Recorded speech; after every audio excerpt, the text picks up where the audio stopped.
करने वाले आपके नेतागण, उषा रानी जी, सिंधु जी, CITU के सभी नेतागण, यहाँ पे मंच पे बैठे हमारे सभी प्यारी सभी बहनें, किसान सभा के नेता कॉमरेड केपी मतलब कृष्ण प्रसाद जी, और एग्रीकल्चर वर्कर्स यूनियन के नेता विक्रम जी, यहाँ पे आई अलग अलग राज्यों से मेरी साथियों, 10 मिनट के अंदर आपके आंदोलन से महिला आंदोलन कैसे प्रभावित होती है ये मैं आपको कहना चाहूँगी।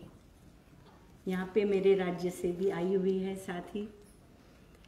साथियों, ये जो आज का माहौल है हमारे देश के अंदर,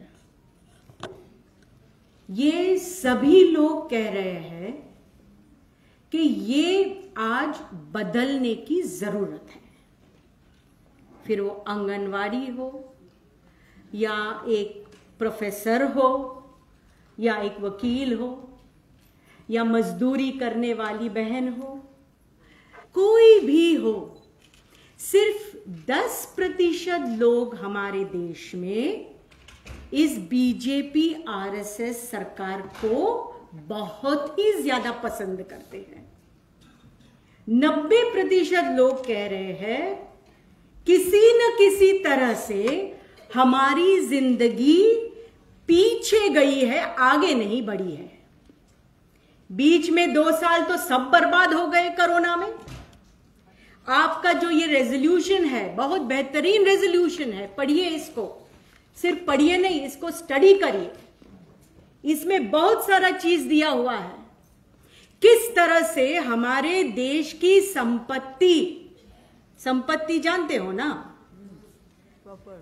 प्रॉपर्टी, पैसा, यहां पे अभी बोला जमीन, ये सभी चीज मुट्ठी भर लोगों के हाथ में चली जा रही है।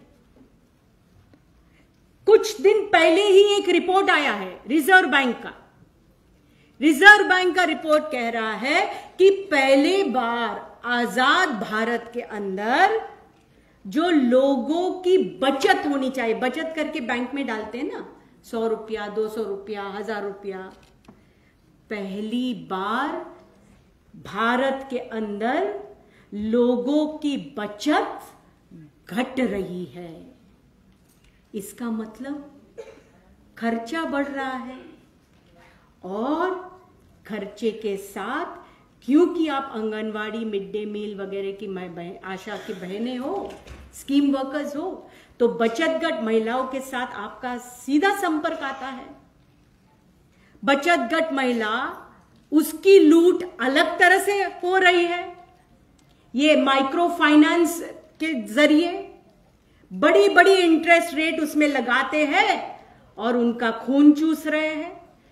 2011 में, यहां पे आंध्र प्रदेश से होंगे हमारी साथी, 2011 में आंध्र प्रदेश के अंदर बहुत बड़े पैमाने पे आत्महत्या हुई औरतों की, जिन्होंने कर्जा लिया था। कितना कर्जा था? 10,000 रुपया, 20,000 रुपया, 5,000 रुपया, उसकी जान की कीमत 10,000 रुपया। आत्महत्या करी वो। क्यों?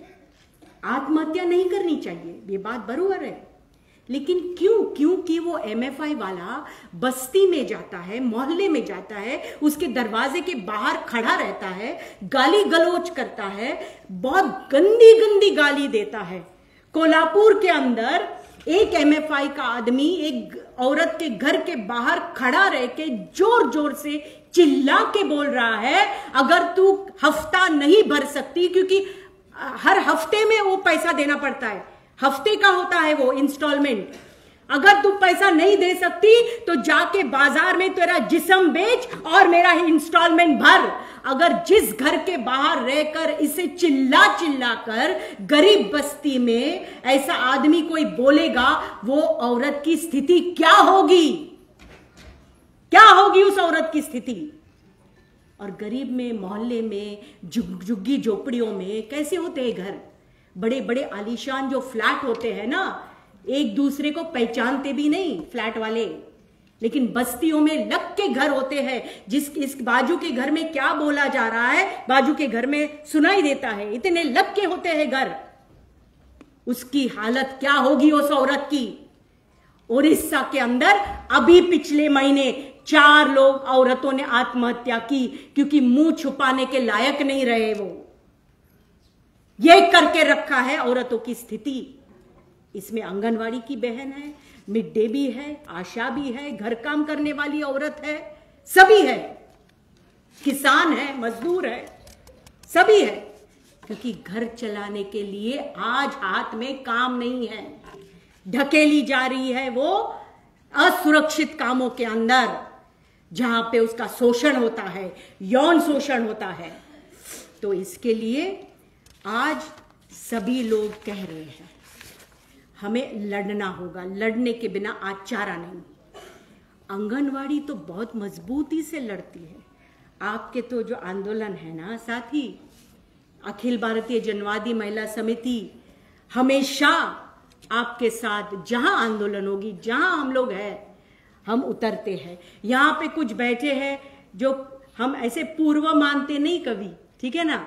कोई सेक्रेटरी प्रेसिडेंट एडवा की रही, अब C2 में है, बेहतरीन काम। अभी आंगनवाड़ी और C2 या मिड डे मील और एडवा, आशा और एडवा, हम साथ में मिलके काम करते हैं, क्योंकि औरतों का जो सवाल है, काम का, अधिकार का, ये जुड़ा हुआ सवाल है और एक दूसरे को मदद करने से आंदोलन बहुत मजबूत होता है।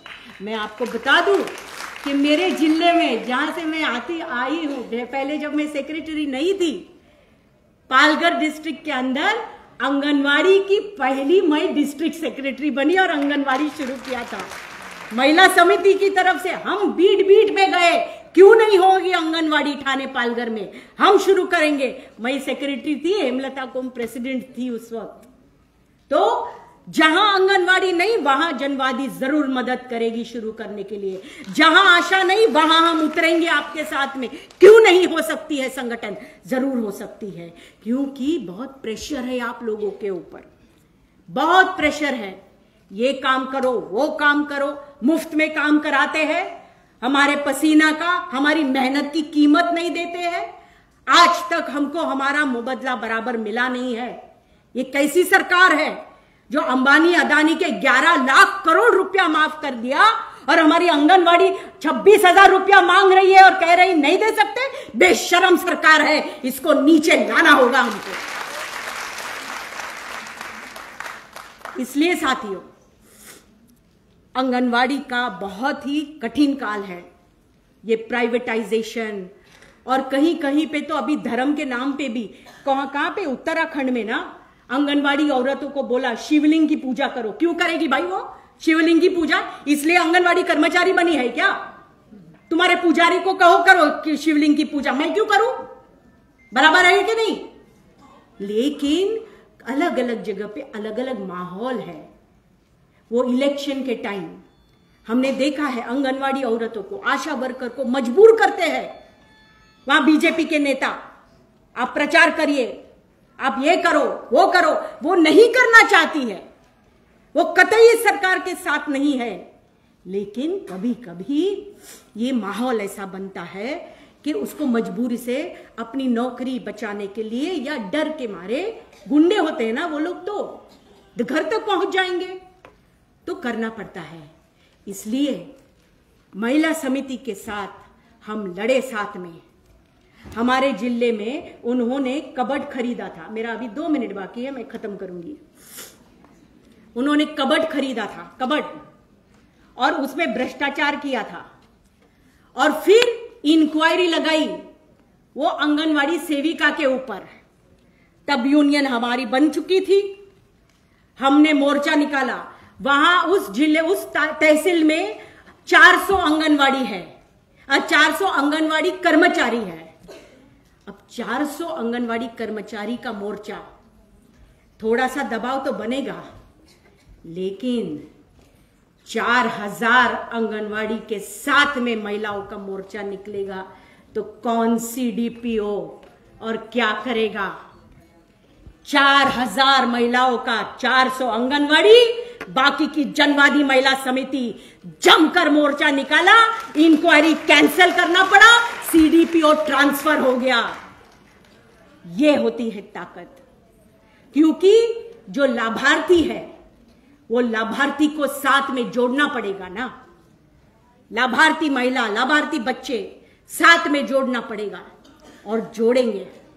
इसलिए साथियों, धर्म और जात के नाम पर ये जो हमें बंटवाने की कोशिश कर रहे हैं, ये राजनीति को पहचानते हुए देश को बेचना और देश को बांटना, ये दो ही राजनीति है इस सरकार की।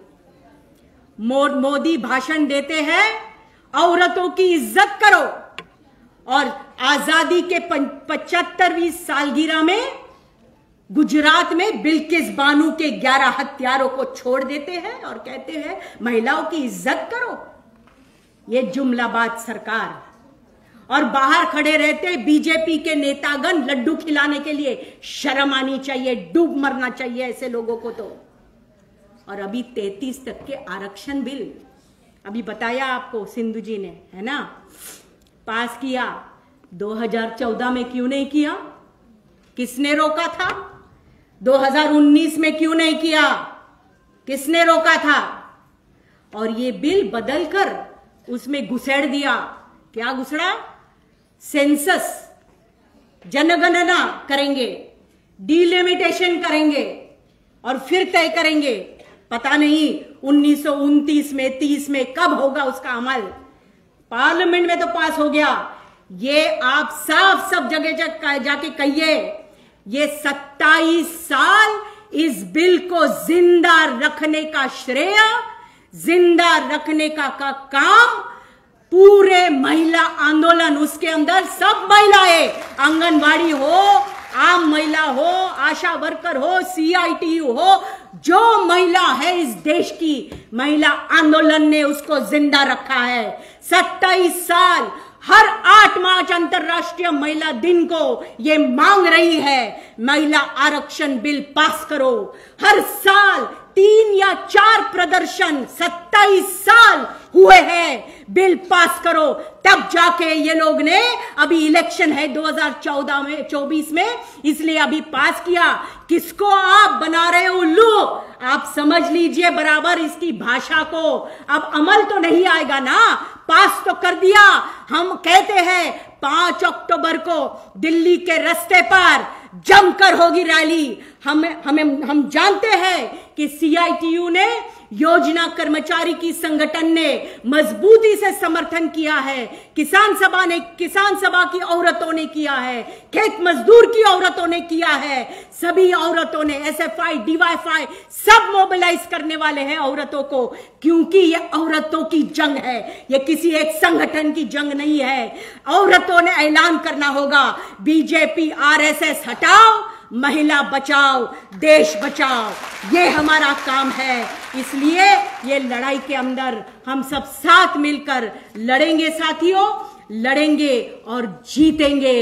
ये देश मेरा है, मेरे लिए अगर आप नहीं चलाओगे तो 1 मिनट भी कुर्सी पे बैठने के लिए हम आपको नहीं देंगे। 1 मिनट कुर्सी पे बैठने का आपका हक नहीं है। देश बेचने वालों, देश बांटने वालों, खबरदार रहो। 2024 आपका नामो निशान मिटा देंगे। इन्हीं शब्दों के साथ आपके सम्मेलन को कामयाबी मिले, आंदोलन को कामयाबी मिले, जीत मिले। इन्हीं शब्दों के साथ इनकलाब जिंदाबाद।